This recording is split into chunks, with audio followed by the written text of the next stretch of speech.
Si je cherche à expliquer pourquoi j'ai choisi le grec, c'est toute ma vie que je vais expliquer.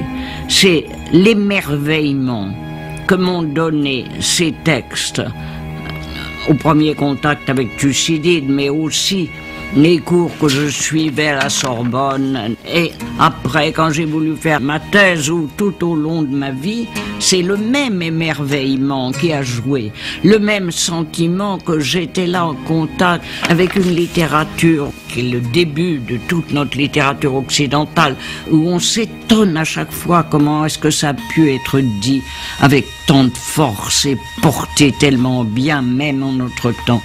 Mais aussi par cette clarté dans l'analyse, cette clarté des idées. Ce sont les idées que nous discutons encore aujourd'hui, mais après des siècles où on en ajoute, on en retire, on commente, et on est embrouillé dans un vocabulaire abstrait. Tandis que là, on avait la découverte des idées à l'état immédiat, pur et fort.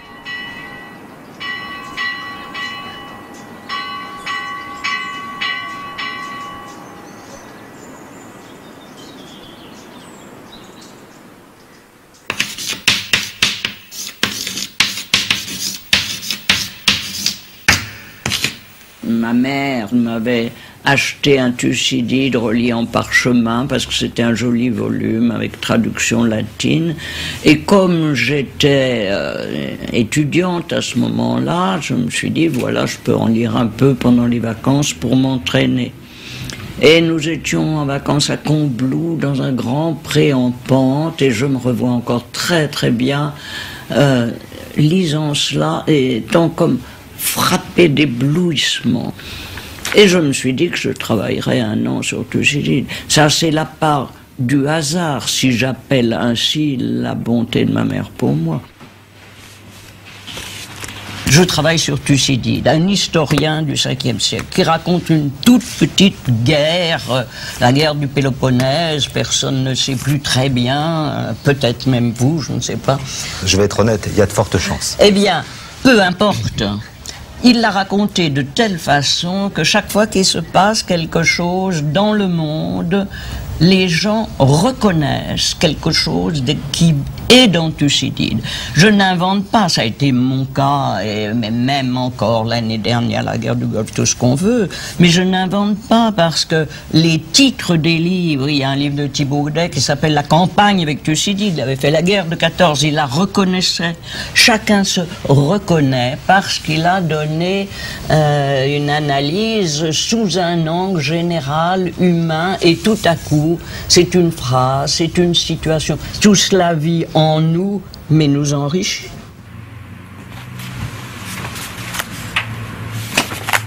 Et j'ai passé peut-être 20 ans de ma vie à faire l'édition, la traduction de Thucydide. Ça a été un travail terrible de tout reprendre, chaque mot, chaque article, etc. Mais je ne regrette absolument pas le temps passé. Je regrette un peu que ça m'ait rendu odieuse avec tout le monde, parce que j'en voulais qu'on me laisse tranquille avec mon Thucydide. Mais quand j'ai soutenu ma thèse, il y a un ami peintre, là aussi je l'ai raconté parfois, mais qui a fait une petite aquarelle, avec écrit en travers « À Thucy pour la vie ». Eh bien c'était vrai.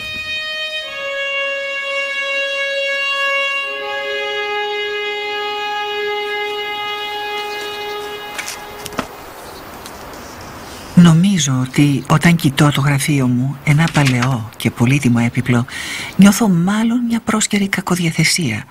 Μου το χάρισε ο άντρας μου όταν εγκατασταθήκαμε στο Παρίσι. Ήταν, μου είπε, το γραφείο του πατέρα του. Με συντρόφευσε σε όλη μου τη ζωή και η αλήθεια είναι πως το φρόντισα και ωστόσο πρέπει να το ομολογήσω. Το κατέστρεψα ανεπανόρθωτα. Το παράπτωμά μου απέναντι στα αντικείμενα ήταν μικρό, αλλά οι λεκέδες που από ό,τι φαίνεται με κατεδίωκαν εδώ και κάμποσον καιρό συνδέονταν τώρα με την ανάμνηση της ίδιας της ζωής μου. Πολύ περισσότερο από μια δερμάτινη επένδυση ή ένα έπιπλο, είχα καταστρέψει την αξία που έπρεπε να έχουν οι μέρες που κυλούσαν, τα χρόνια που κυλούσαν, για τους δικούς μου, για τον άντρα μου, για την οικογένειά μου, για όλους όσοι προσδοκούσαν άλλα από μένα και έμεναν μάταια να με κοιτάζουν να μοχθώ πάνω από τα ελληνικά μου που σήμερα όλος ο κόσμος εγκαταλείπει. Απεχθάνομαι τη σκέψη ότι ανόητα χάλασα τόσα πράγματα, τόσες ώρες, τόσους στοργικούς δεσμούς. Πολλοί από τους τόμους της βιβλιοθήκης μου ήταν λίγος πολύ λεγιασμένοι, τριμμένοι, ξεχαρβαλωμένοι. Ορισμένοι μάλιστα ήταν σκισμένοι και συγκρατούνταν με λάστιχα. Είχαν φθαρεί και αυτοί. Το ίδιο το κείμενο όμως, το περιεχόμενο, η χαρά που μπορούσε να μου δώσει τόσους αιώνες αργότερα ήταν ζωντανά και παρόντα. Δεν φθήρονταν όλα, δεν εξαφανίζονταν όλα. Ίσως το ίδιο να συμβαίνει κατά κάποιο τρόπο με τις ζωές μας. Que mon combat soit un combat contre l'effacement de traces, c'est une formule qui n'est pas dépourvue de sens, mais qui me paraît un petit peu sinistre. Je veux dire, on est là à faire attention à conserver quelque chose qui s'en va, qui est en train de mourir, qui va probablement disparaître. Je ne vois pas les choses sous un jour aussi sinistre.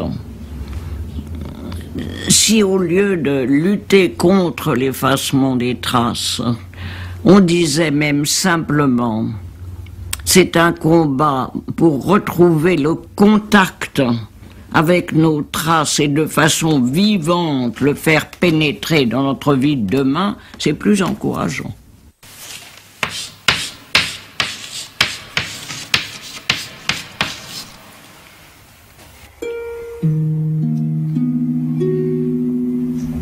Que ma mère ait laissé en moi la première empreinte est une chose indiscutable.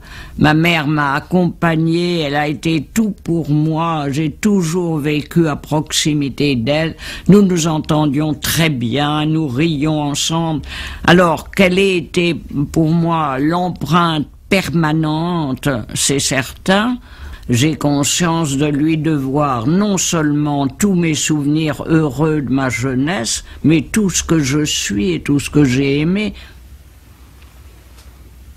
Je suis resté l'enfant de ma mère tout le temps et encore maintenant, et je ne vous parle pas sans me dire ça l'amuserait, qu'est-ce qu'elle dirait? Et elle est encore avec moi.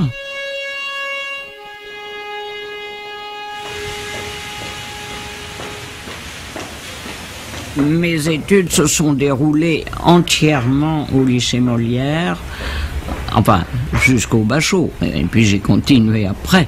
Et j'étais très heureuse en classe et très amie avec les petits camarades et les professeurs comptaient. Ça a été très heureux.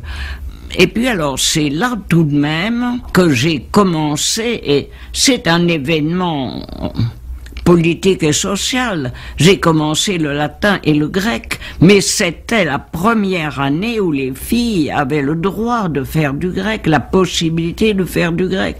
Et il y avait, ô stupeur, dans un lycée de filles, il y avait un professeur homme qui venait pour ça.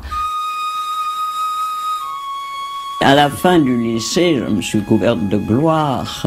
En première, j'ai eu le premier prix de latin, le deuxième prix de grec au concours général. Et c'était la première fois une fille, oh mon Dieu, ça a fait beaucoup de bruit. Tout ce que j'ai fait depuis n'était rien comme gloire à côté de ça. Alors voilà le livre du concours général. Comme ma mère écrivait, elle recevait des coupures de presse. Et tout ça, et il y en avait beaucoup d'autres encore, sont des coupures de presse sur ce concours général. Vous voyez, c'est tout le livre en est plein.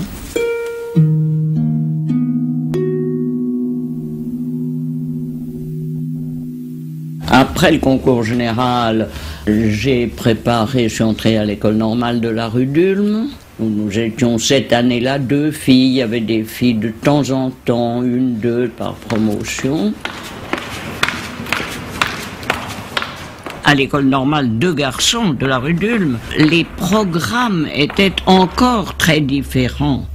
Par exemple, l'école normale de jeunes filles et l'agrégation féminine ne comportaient pas encore de grec.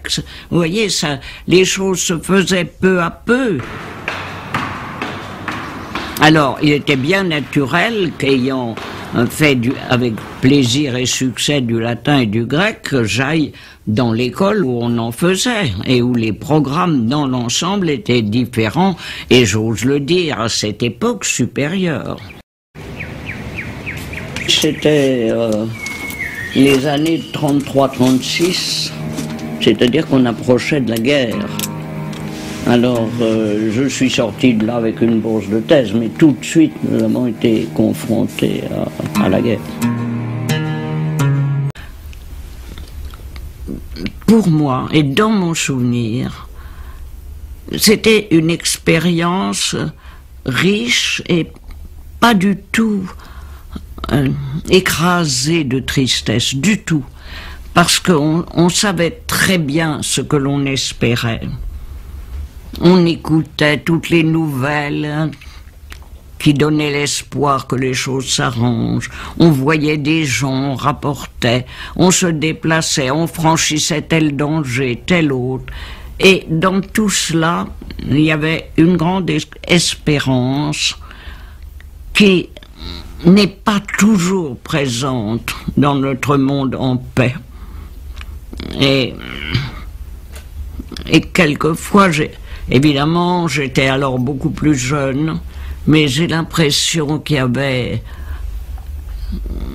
une espèce de, malgré ces horreurs, de confiance dans la vie, plus grande que dans certains moments de l'époque moderne. Le lendemain de notre retour à Paris, j'ai été, parce que c'était comme une sorte de patrie intellectuelle retrouvée, j'ai été à la bibliothèque de l'école normale de la rue d'Ulm. Et là, il y avait un grand professeur que je connaissais, que j'admirais, qui était à la bibliothèque et qui fulminait parce que le dernier numéro de la revue allemande Gnomon, dont il avait besoin pour ses recherches, n'était pas en place. Alors quand on sortait de là d'où nous sortions, c'était à la fois ahurissant et rassurant, merveilleux, cette vie normale avec une place telle que l'arrivée d'une revue était un événement considérable dans ce monde préservé où nous allions recommencer à vivre.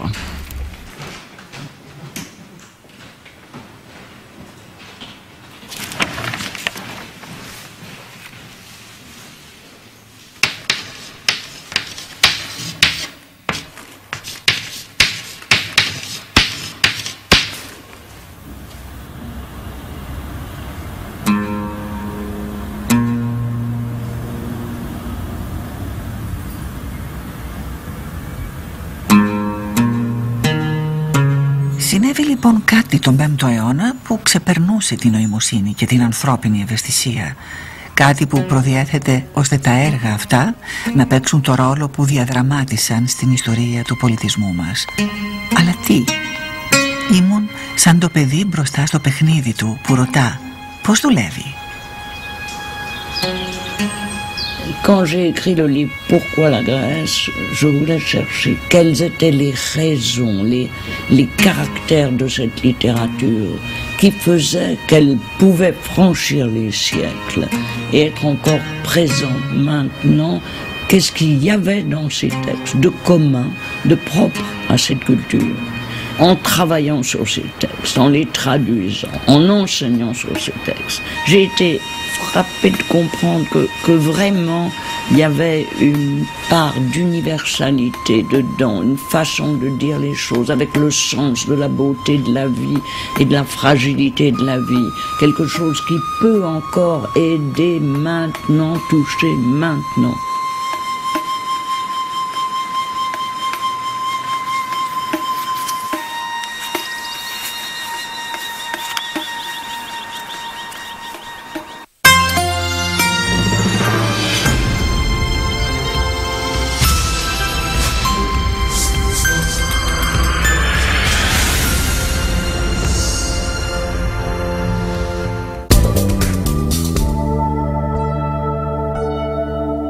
en ce moment où l'on parle tellement de démocratie, politiquement, tout le monde dit il faut plus de démocratie, il faut une autre démocratie, il faut que tout le monde ait la démocratie. Bon, c'est quand même un mot inventé par les Athéniens du 5e siècle, un régime inventé par eux, dont tous les auteurs athéniens ont parlé, ont fait l'éloge ou la critique ou l'analyse, et où il y a des quantités de textes.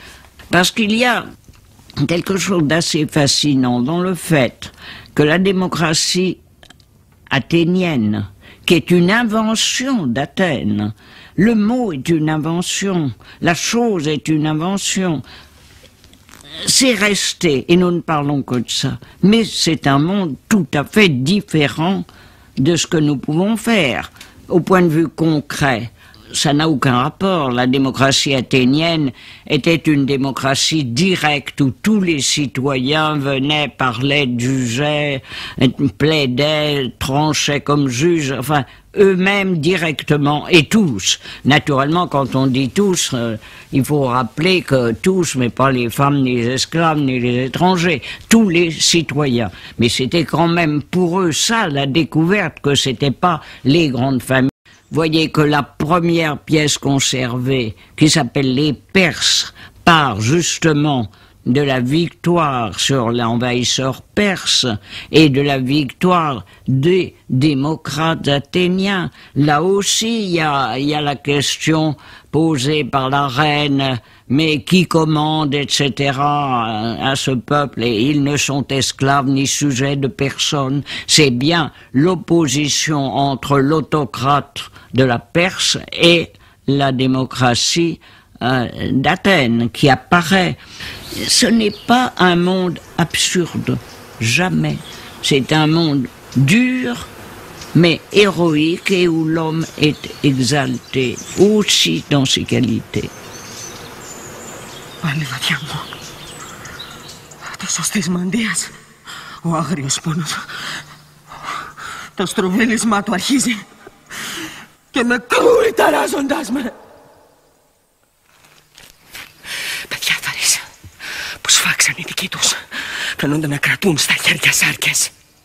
Φαΐ των συγγενών μαζί με σπλάχνα κέντερα που γεύτηκε ο γονιός. Για τούτα λέω πως μελετάει η εκδίκηση στο σπίτι κάποιος. Δειλό λιοντάρι που πλαγιάζει μέσα στο κρεβάτι ενάντια στον αφέντη που γύρισε. Ναι, και δικό μου τώρα αφού σκλαβιά θα πρέπει να υπομείνω. Αν σε τούτο δεν με πιστεύεις, το ίδιο μου κάνει. Αλήθεια, ποιο είναι το όφελος? Θα έρθει ό,τι μέλεται. Όμως γοργά. Γοργά θα το δεις. Θα πεις, προφήτησα σωστή πως ήμουνα.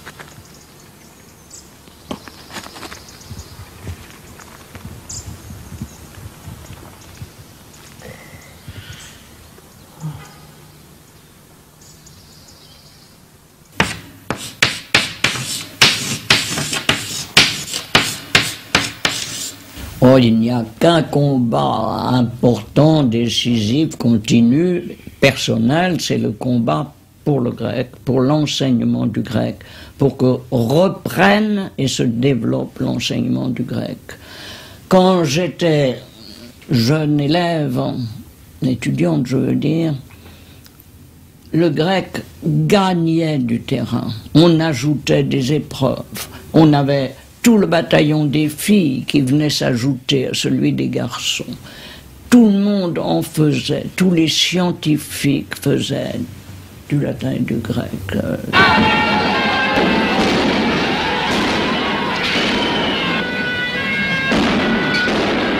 Il y a eu une période où ce n'était pas seulement le grec qui était mis en cause, c'était la culture en général. Et ça a été lié à certains aspects, pas les meilleurs, de 68. Et moi j'ai vu des élèves qui me disaient « Ah non, la culture, je ne veux plus, tout le monde ne l'a pas ». Et il en est suivi dans l'enseignement un désintérêt pour ce qui était du domaine de la langue, de la littérature, de la culture en général. Si je parle tellement du grec maintenant, par opposition à cette période où il s'agissait essentiellement de l'enseignement en général, c'est parce que là, la suppression de temps de classe donne au problème un caractère d'urgence. Vous venez de faire paraître un ouvrage intitulé « L'enseignement en détresse ». Alors, est-ce que vous avez été un professeur heureux? Parfaitement heureux, sans interruption, toute ma vie. Et c'est pour ça que j'ai été un peu saisi de voir que les élèves que j'avais formés comme professeur pendant des dizaines d'années et qui partaient tout contents faire ce métier, s'en réjouissaient et avaient tout pour le faire bien, étaient extraordinairement malheureux.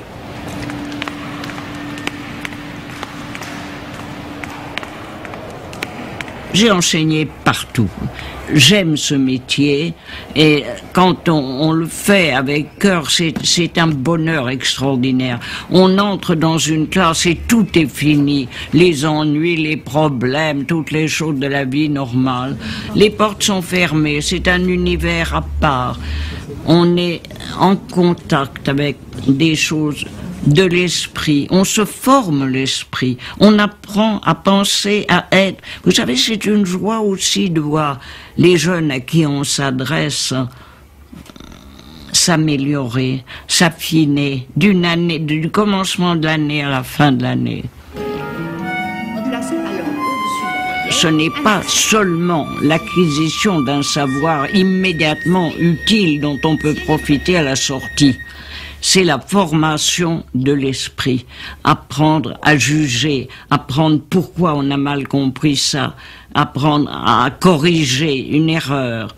Et en même temps, formation de l'esprit dans un sens beaucoup plus large, c'est-à-dire le contact avec ce que les gens ont pensé. On pense jamais tout seul, on n'invente pas tout, c'est pas possible. On a des signaux, des repères, et j'évoquais tout à l'heure ces héros grecs, mais ce sont les repères d'un certain idéal, d'un certain danger, d'une certaine noblesse. Et pour vivre à tous les niveaux de l'existence, à tous les niveaux, vraiment, on a besoin de pouvoir s'exprimer clairement, voir franchement ce que l'on veut et pourquoi. Donc cette formation de la langue, de l'esprit, de l'idéal, on en a besoin quoi qu'on fasse par la suite.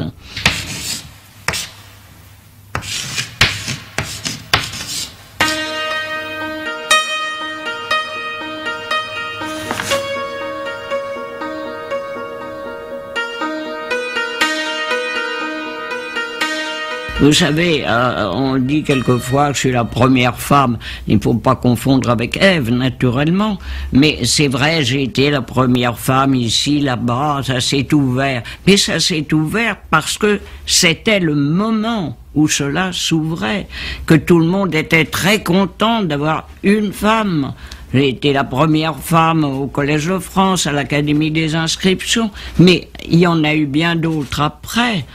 C'était le moment, tout du long de ma vie, j'ai eu la chance d'être de la génération pour qui tout s'ouvrait.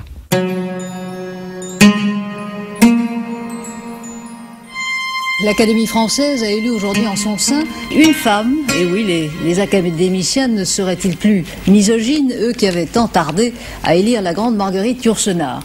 Jacqueline de Romilly sera la première femme à entrer à l'Académie française vêtue de l'habit vert version jupe. Un sac à main remplace l'épée et dans son cœur le souvenir de sa mère. Oui, ça j'y pense beaucoup. Ma mère a tout fait pour moi et je pense que elle, ça lui aurait fait profondément plaisir.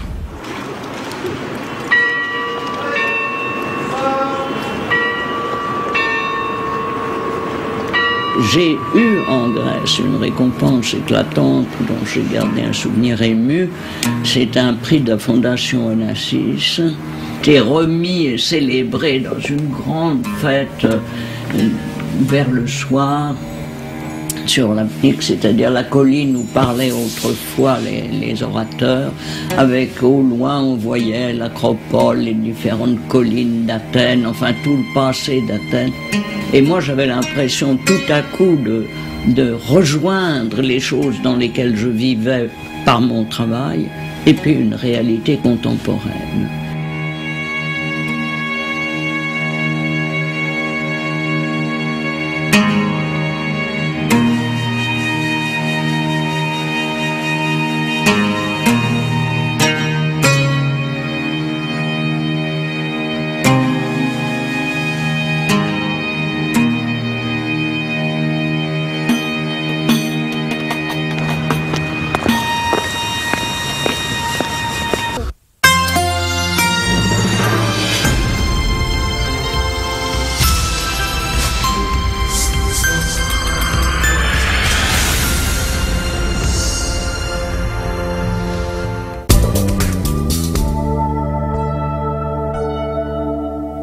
Quand on est nommé au Collège de France, on est nommé sur un programme qui devient le titre de la chaire. La chaire qu'on a créée donc pour moi s'appelait La Grèce et la formation des idées morales et politiques. Je sais que j'avais commencé avec l'idée de puissance la première année et on suivait l'évolution à l'intérieur du grec de la façon d'envisager l'idée. Elle se précisait peu à peu, elle se rectifiait, elle se définissait, et on arrivait à la notion qui était prête à passer dans notre modernité, dans notre pensée actuelle. Et c'est à ce moment-là que j'ai écrit un gros livre sur la douceur, et c'était le progrès de l'idée de douceur, d'indulgence, de pardon à travers les textes. C'était du très bon travail, vous savez, c'était sérieux.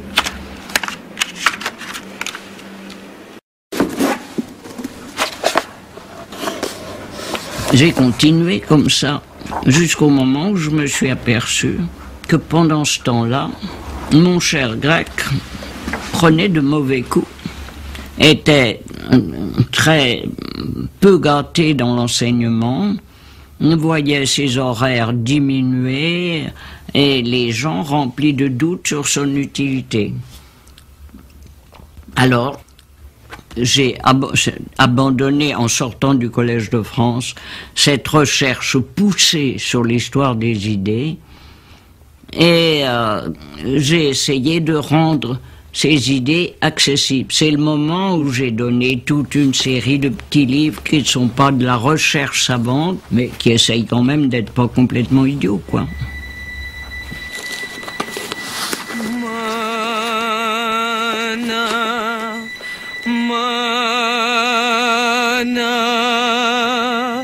Που γέννησες στη φρίκη σου,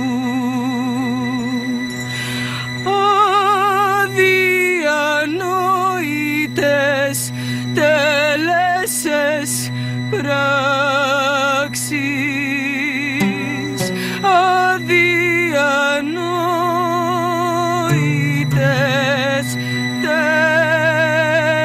τέλεσες, τέλεσες, τέλεσες πράξεις.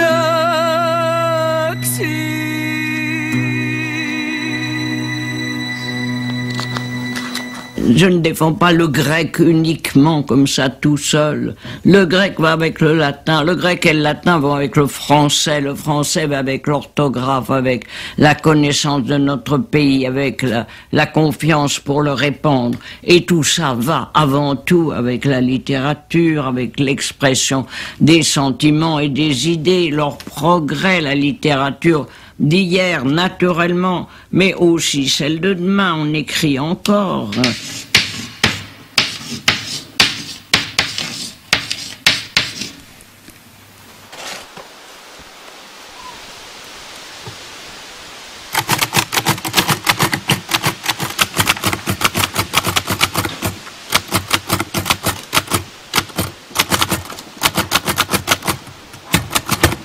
Peut-être n'aurais-je pas osé écrire si je n'avais pas eu l'impression, le souvenir vivant et visuel de ma mère en train d'écrire, passant des soirées à écrire. Peut-être. Pourtant, j'ai pas, pour moi, du tout, le sentiment d'avoir voulu suivre son exemple. Mais peut-être que je suis complètement inconsciente, mais je n'ai pas du tout l'impression d'avoir suivi une trace puis une autre.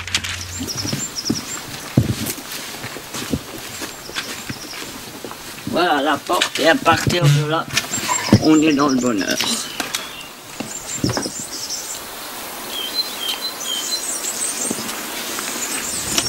Le ciel est quand même laiteux, mais ici on passe son temps à regarder Sainte-Victoire, à dire de quelle couleur est-elle, est-ce qu'on la voit bien. Et pour les gens d'ici, quand on dit elle, ça veut dire la montagne Sainte-Victoire.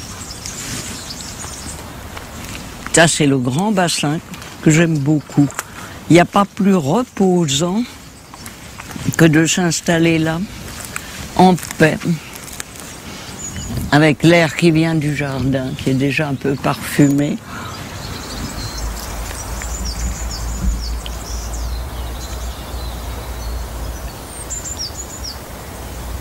C'est une histoire assez curieuse.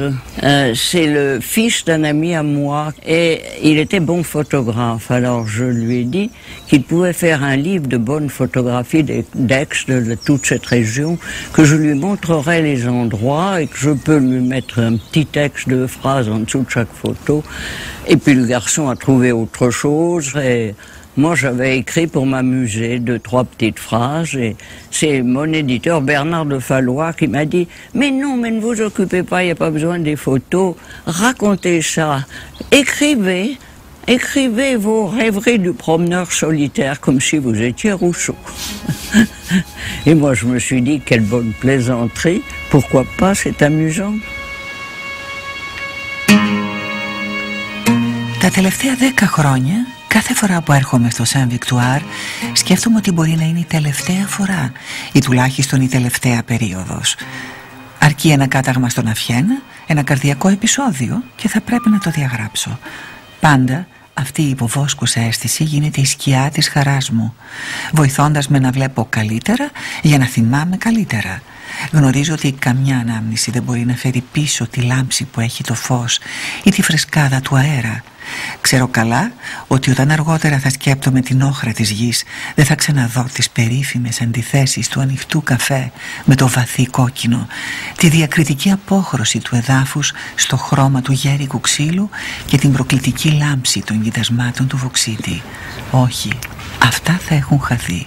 Προσπαθώ πάντως και πιθανόν η συνείδηση αυτής της ομορφιάς που από στιγμή σε στιγμή θα μου ξεφύγει είναι αυτή ακριβώς που σήμερα περισσότερο από ποτέ με οθεί να γράψω. J'ai eu beaucoup de plaisir à l'écrire. J'ai eu l'impression que j'exprimais quelque chose, ce qui est presque aussi merveilleux que d'enseigner. Et ça a beaucoup joué dans mon désir d'essayer après d'autres choses de façon peut-être un peu plus personnelle. À Paris, on vit bousculé. Moi, je vis bousculé. J'ai du travail, je suis en retard, j'ai des gens à voir, j'ai des choses à faire et ce rythme m'entraîne. Ici, je retrouve le calme, le silence et je retrouve des souvenirs, je retrouve une espèce de paix intérieure. Et c'est dans ce cadre que se placent en général les nouvelles que j'ai essayé d'écrire.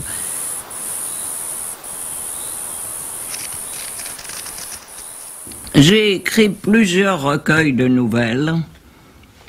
Et je ne sais pas du tout comment naît une nouvelle.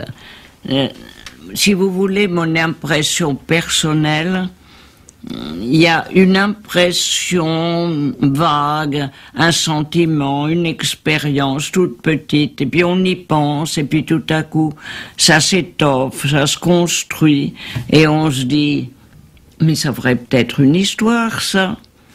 Et on se la raconte et on finit, par erreur souvent, par trouver que c'est bien. Et voilà, on essaye. Mais je dois dire qu'on essaye quelquefois en vain. J'ai l'air d'être prise d'un génie d'inspiration, d'après ma façon de parler.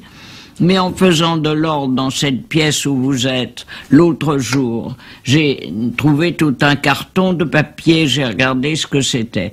C'était un roman. C'était manifestement 2 mois. Il y avait un chapitre tapé, il y avait un titre, il y avait des notes pour tous les chapitres de mon écriture. Je n'ai jamais pu trouver ce que ça me rappelait. Et j'ai tout déchiré. Il y a des essais qui ne mènent à rien. Et puis quelquefois, quand on a l'impression que ça prend corps, que ça devient concret, que quelqu'un d'autre pourrait éprouver la même chose, alors on s'y met, on le raconte et on se met à y croire soi-même tout à fait. Σοπάστε όλοι αρκετά με τις λέξεις και τη λογοτεχνία, αρκετά με τις ιδέες. Κάποιες στιγμές το παρόν δεν αφήνει ουσία στα υπόλοιπα, μας γεμίζει και μας πνίγει. Έσπρωξα μακριά μου το σημειωματάριο και προσπαθώ απεγνωσμένα με πάθος να γευτώ σε όλη του την πληρότητα αυτό το λεπτό της τελειότητας. Σιωπώ, μένω ακίνητη. Πρόκειται για ένα δώρο που μου έχει δοθεί. Το γνωρίζω εκ πείρας. Η παρένθεση θα ξανακλείσει. Αυτό το λεπτό καθαρού παρόντος, χωρίς σημεία αναφοράς και ήχους, δεν θα περάσει στο παρελθόν ούτε στη μνήμη, γιατί τίποτα δεν συνδέεται μαζί του. Θα χαθεί για πάντα.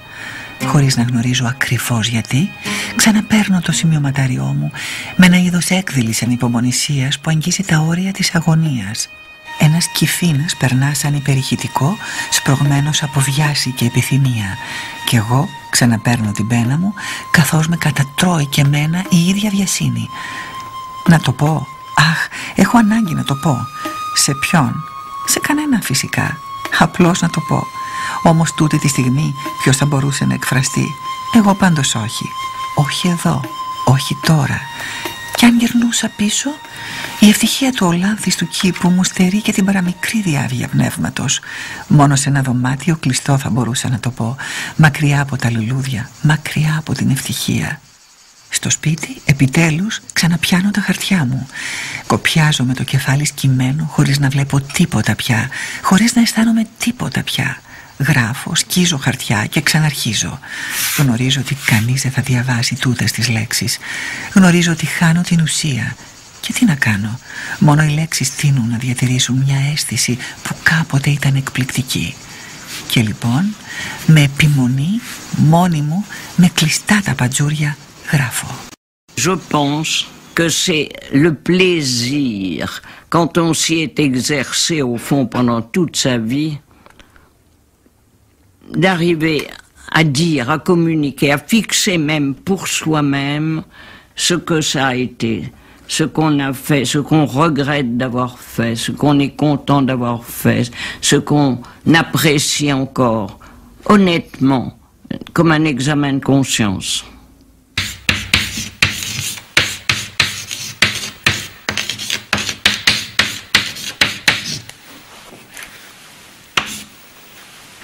Je pense encore que la vie commence demain et ça devient quand même un peu inquiétant maintenant dans ma 95e année. Mais c'est vrai qu'on se prépare toujours pour un lendemain. Et c'est vrai que tout ce que l'on fait, que l'on réussit ou que l'on échoue, est comme une leçon dont on a l'impression qu'on pourrait tirer un enseignement utile dans la suite. Et puis, oh, l'idée que, mon Dieu, je prendrai des vacances, je voyagerai, j'irai ici, là-bas. Et puis un beau jour, on perd la vue, alors c'est trop tard pour aller ici et là-bas.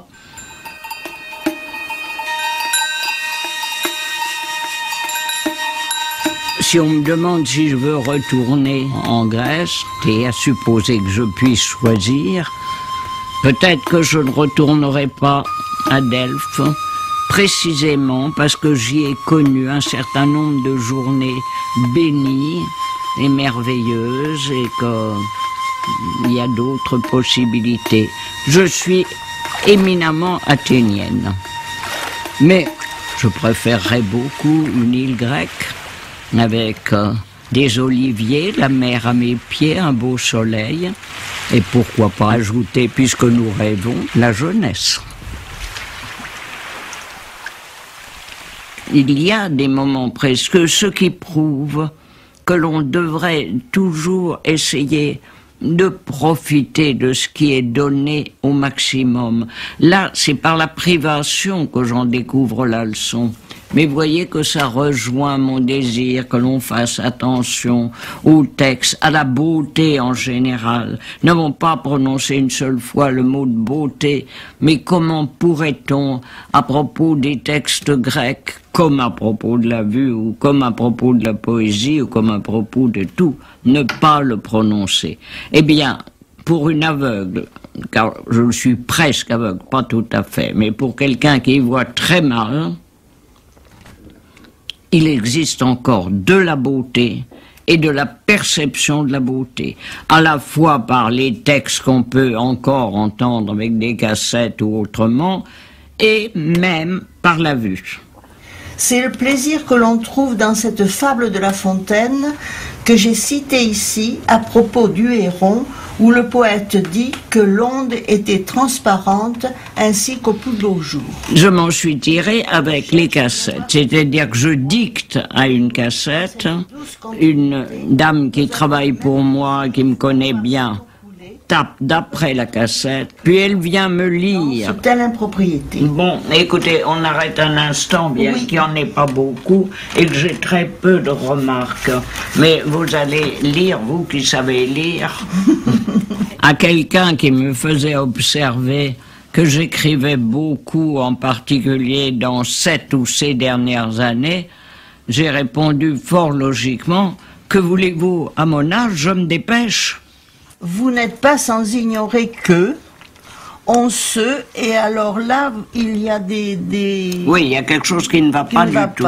Alors, relisez-moi très exactement comment c'est écrit là. Vous n'êtes pas sans ignorer, et puis... Vous n'êtes pas sans ignorer que on se de voir comment les journaux ou les émissions de radio... Oui, eh bien, je crois que c'est une erreur de frappe. Il suffit de voir, je crois. Il suffit de voir comment... Oui. Oui. Alors corrigez, parce qu'il y avait là une obscurité très nette. Et j'aimerais essayer de nouvelles choses. Maintenant, c'est de plus en plus difficile, on peut se rassurer. Je ne crois pas que je vais inonder le marché d'une littérature vieillie et intempestive. Je me retiendrai. Mais c'est amusant d'essayer encore, et c'est consolant quand on arrive encore. Et alors on me relit ce que j'ai écrit, et à l'oreille je dis, attendez, faut corriger ci, faut corriger ça. Et ça donne beaucoup de plaisir de sentir qu'on peut encore améliorer, faire des progrès. Είπα ότι επρόκειτο για τη ζωή μου. Η ζωή δημιουργείται από τις συναντήσεις. Συναντήσεις με πρόσωπα, με τόπους ή με την ίδια μας την εικόνα, όπως μας τη δείχνουν μάρτυρες αδυσόπιτοι. Όλα αυτά αφήνουν τα ίχνη τους. Και μετά, πέρα από τις συναντήσεις και τις εκπλήξεις, τις γλυκές και τις πικρές στιγμές, λίγο πιο μακριά οριμάζουν οι καρποί της μοναξιάς. Όπως λέει ο Κάστης στον Ευρυπίδη, μόνο δεινά φέρνουν μαζί τα γερατιά και μοναξιά επίσης. Η αγωνία, ναι, η προσέγγιση του μυστηρίου, κάποιες φορές, πώς αντιλαμβάνεται κανείς ό,τι συμβαίνει. Και μετά, όταν όλα έχουν τελειώσει και όλα τα αυγά έχουν βρεθεί, επιστρέφουμε. Κανείς δεν αντιλαμβάνεται ότι έχουμε ξεχάσει ένα αυγό. Κανείς δεν το βρήκε και κανείς δεν ανησύχησε. Ένα αυγό που θα καταστραφεί δεν θα αφήσει ίχνη. Το ίδιο δεν συμβαίνει με το μεγαλύτερο τμήμα του παρελθόντος μας. Με αυτούς που αγαπάμε, με εμάς τους ίδιους. Έχω ξεχάσει ήδη τόσα ονόματα.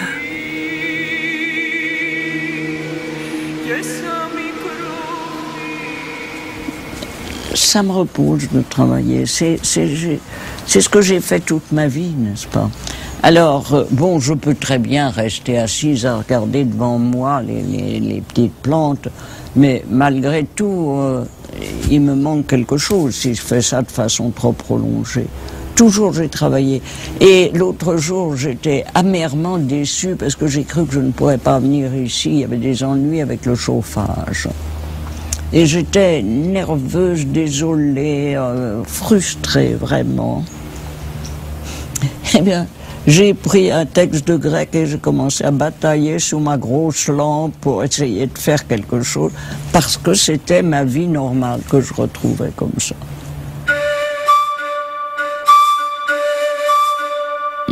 Si on prend la vie, on ne peut pas être content de tous les aspects de sa vie. C'est bien pour ça qu'on est très, très, très heureux quand il y a des satisfactions qui surgissent, parce que normalement, on a conscience qu'on ne peut pas tout faire dans une vie. Donc on est toujours en faute, en insuffisance. On ne peut pas tout savoir, même si on est un peu cultivé. Et on se dit toujours, c'est épouvantable, j'ai pas fait ça, j'ai pas lu ça, j'emploie ce mot, je sais pas ce qu'il veut dire.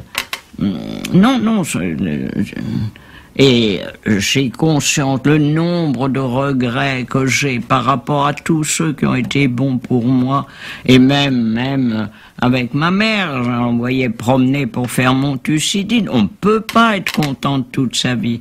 Mais quand je vois qu'il y a eu telle petite chose réussie, que j'ai encore pu faire ceci, ou qu'il y a eu tel bon résultat, eh ben, ça me console, je me dis, j'ai eu quand même la moyenne après tout.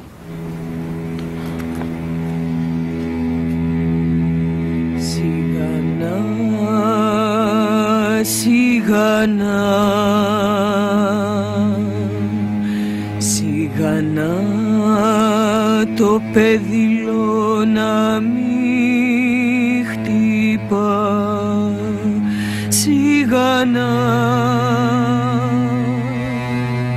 και σαν μικρό φιλί,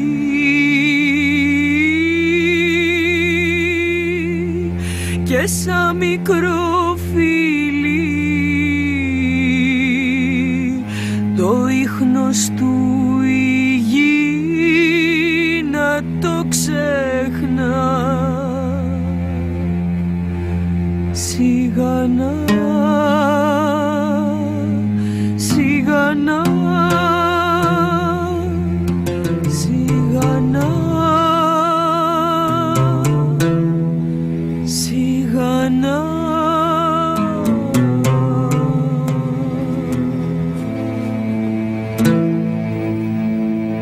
Μετάφραση Σοφία Στεριοπούλου. Αφήγηση Αθηνά Σωτηροπούλου. Τεχνική επιμέλεια Γιάννης Χούσος. Μίξη ήχου Αλέξανδρος Στρατής. Επιμέλεια μεταγλωτισμού, τμήμα υποτιτλισμού, μεταγλωτισμού και ελέγχου Διεύθυνσης Προγράμματος ΕΡΤ.